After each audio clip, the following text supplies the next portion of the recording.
Hey, welcome back to Daily Flash. I'm Mitch along with Riesa Pascal, who, by the way, just happened to actually do a little bit of a prank on me in a mock interview a few weeks ago. It was on April Fool's Day, and they totally got me. Check this out. What would be the main thing you would want people to say? Hey, start doing this. It can make you happy. Well, you can give a man like a red fish or a blue fish to get him out of the matrix, right? Okay. But or you could teach a man how to fish. Again, when in Rome, drink lemonade. So Well, now we are joined by the prankster himself, comedian and philanthropist, ZENNETH NEVERS. Hey, you got me. All y'all did. As mentioned, last time you were here, we introduced you under the name Clifford Durham, I think was his name. Which I immediately started giggling because you mispronounced it. Did I? Well, that's nothing wrong. There's nothing different about that. But tell everybody who you actually are and what you do and that sort of thing. So my name is actually ZENNETH NEVERS. I'm a stand-up comedian. I'm also a motivational speaker, and I run a children's charity that helps kids worldwide. Very cool. All right, last interview, I was extremely confused. I don't understand why. It made no sense whatsoever. I feel like this might be a little bit of redeeming. Tell a little bit about really what the foundation is that you just spoke of. So we have the foundation helps kids mostly in the greater Orlando region, but we do try to go to other countries at times to help kids there. Okay. We have 3 programs. The first program helps children that are homeless.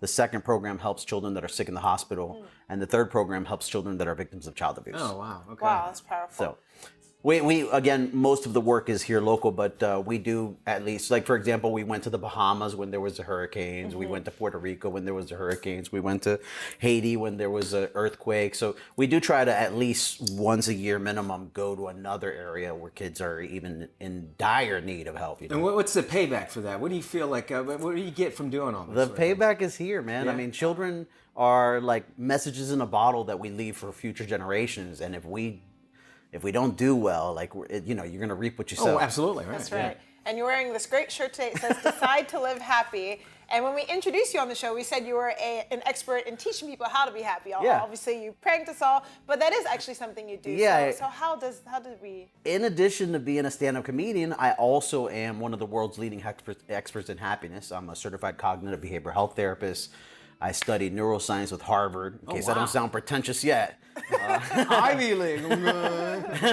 Hey. And what I do is I use my knowledge, in addition to anecdotal basis or stories, to help people transform the way that they're thinking in what I call divergent thinking.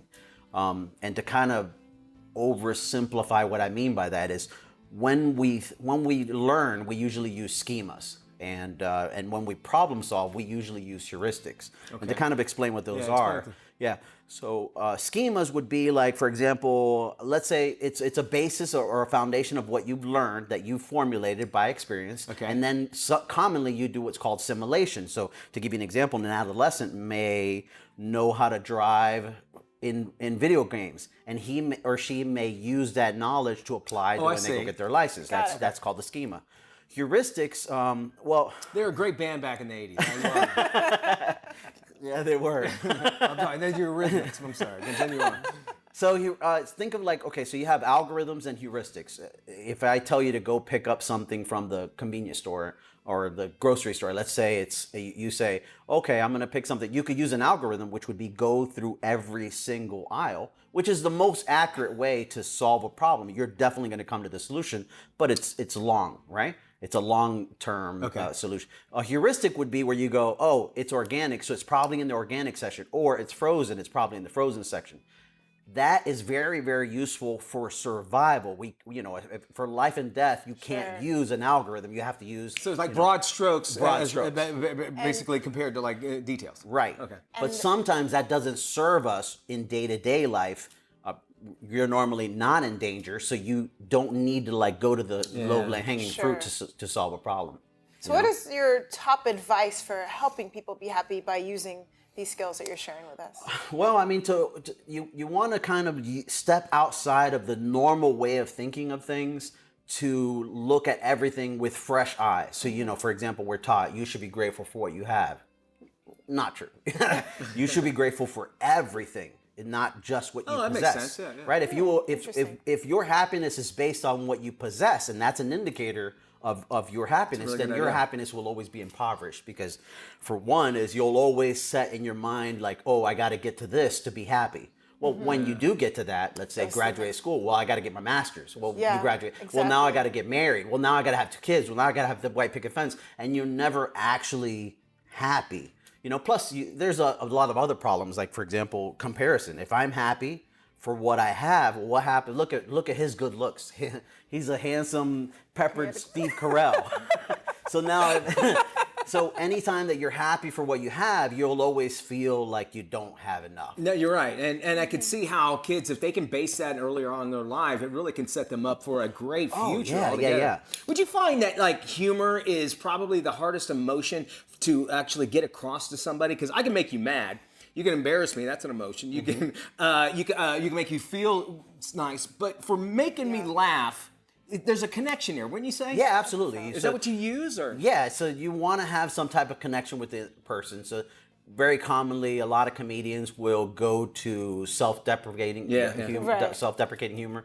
That kind of lets the audience kind of like put their guard down, like, oh, he's okay with making himself, Sure. fun of himself. And then a lot of things that comics go, well, now I'm going to talk about what I'm seeing in the room or what I'm seeing in this town, because Excellent. you have commonality with that. And oh yeah, that does look like that, So now I've kind of, Yeah. if I've done my job right, I've established Thank a you. connection with you. What and- great thoughts. Great thoughts. Yeah. If Where folks can- want more information, where can they go? We have one website, that's the children's charity website. It's the NEVERSFoundation.org. NEVERS Foundation. /comedy if they want comedy, /motivation if they want Excellent. motivation. Zenith, thank you for your time. We love having you on. Absolutely. I love you guys. I Nice have to see you you guys. on this time. One more flash after this.